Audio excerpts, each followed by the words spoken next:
စုံမလို့အဖူးငါငင်းငွေရှင်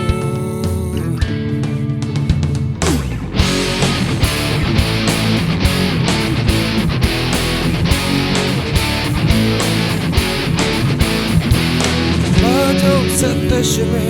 ဟောနေမီကိုအားစင်ရဖို့တွေ့လို့အဖူးတီရှာဘူးတဲ့မပြောင်းတဲ့အမုန်းများအောင်ခွင်လို့တဲ့ဖို့တရားတွေမလို့အဖူး